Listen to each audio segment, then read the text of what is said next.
Frank Rosolino is one of the greatest jazz trombonists who ever lived. And yet, even professional jazz musicians sometimes have never listened to him. Some have never even heard of him. Unfortunately, that's a testament to the role of trombone in jazz. Trombones are generally not afforded the same opportunities as the trumpet or saxophone, and is unfortunately one of the most unheralded instruments in jazz. Frank Rosolino made this tricky instrument sound like a tenor saxophone with his sheer brilliance. There seemed no limitations to what he could do with his trombone. Personally, he was very popular and well loved by many people, and had an insane sense of humor that may have masked deeper problems. It has been said that a comic says funny things, and a comedian says things funny. Frank was both. Quincy Jones remembered touring Japan with a group that included Frank and drummer Grady Tate. With those two, Quincy said, you can imagine what it was like. The band was always laughing. He had a lazy, low-key way of talking and was the epitome of cool.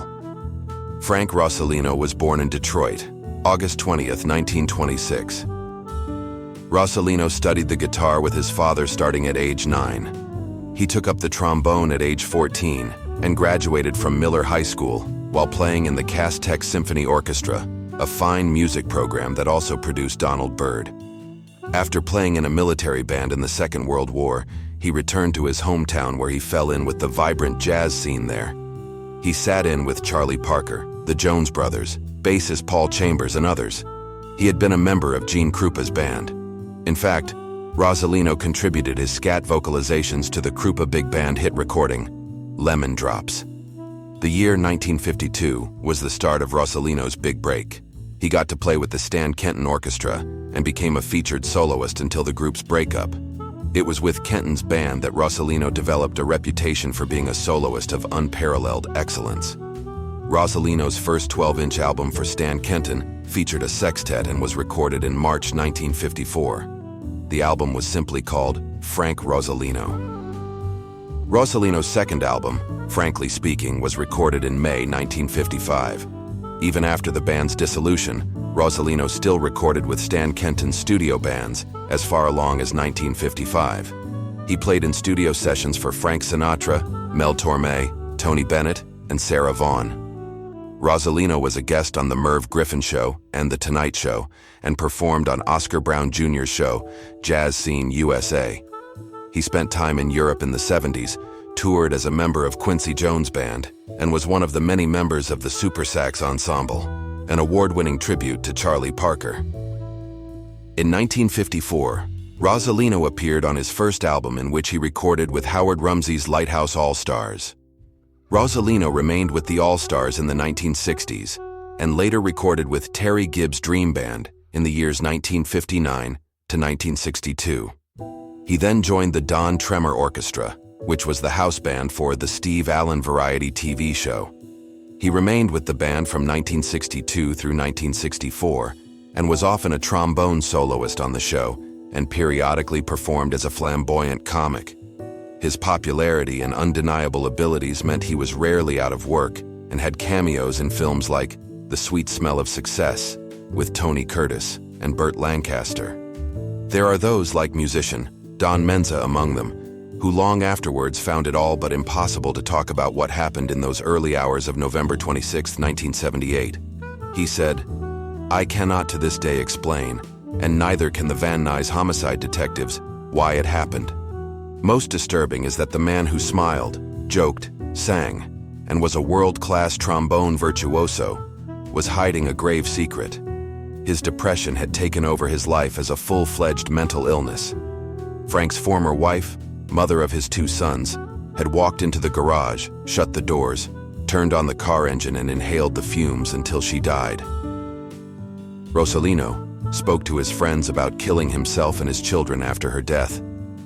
Those in the car with him at that time did not believe what he was saying, telling him not to speak this way and suggesting a group prayer in an effort to calm the desperate trombonist down. At a party the group attended later, Rosolino's friends noticed that he seemed back to his old self, laughing and cheerful. Sadly, his friends doubted the accuracy of what they saw as a momentary expression of pain over his ex-wife's death. The next day, his friends woke up to a horrifying announcement on TV. The announcer stated, The internationally celebrated jazz trombonist Frank Rosolino took his own life last night. Police in the Van Nuys division say that Frank Rosolino shot his two small sons and then turned the gun on himself. One of the children is dead, the other is in critical condition, undergoing surgery. One of Frank's friends said, "They all should have known that something was wrong." A female friend who was living with Rosolino at the time recounted, "I went to a club with friends upon our return from LA, but Frank had gone home to be with his sons. When she returned home in the early morning hours, she saw a flash of light in the boy's bedroom, and as she went into the house, heard a final gunshot, the one Frank put into his head. He had shot his two sons, aged 7 and 9, as they lay sleeping, and then, with no significant amounts of drugs or booze in his body, put the gun to his own head." Later on, it was said that Frank Rosolino's suicide was a reflection of the depression he was experiencing. Noted psychiatrists have said that when a person says that they want to kill themselves, it should be taken seriously. It is said that 75% of people who express the desire to kill themselves actually do. Professional help for suicide prevention should be sought on behalf of the person who says that they want to kill themselves, because what they are telling you is actually a cry for help. Even though one of his children lived, he was blinded by the shooting. He lost his mother, his father, his brother, and wound up losing his sight as well. Yet, years later he was described as tall, handsome, muscular, and a quick wit, just like his father, though he suffered from psychological problems. The police said they found a suicide note, but would not disclose its contents. 5 years passed. The financial strain on Rosolino's sons' caretakers had proved enormous. Don Menza and other musicians and their wives planned a benefit concert to help with the financial burden. It ran from 5 p.m. to midnight on the evening of October 30th, 1983, at the Hollywood Palladium, a grand old ballroom from the 1930s. It seemed everyone was there.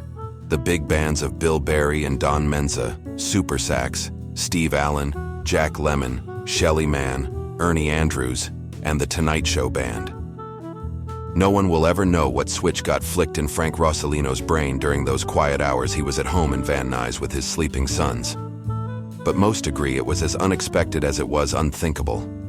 The International Trombone Association established its first award for jazz trombone in Frank's memory, and he continues to be remembered as one of the greatest jazz trombone players of all time. This is Bruce from One Track Jazz. Thanks for listening, and please like and subscribe. Don't forget to click on the playlist link in the description to hear biographies on other great jazz legends.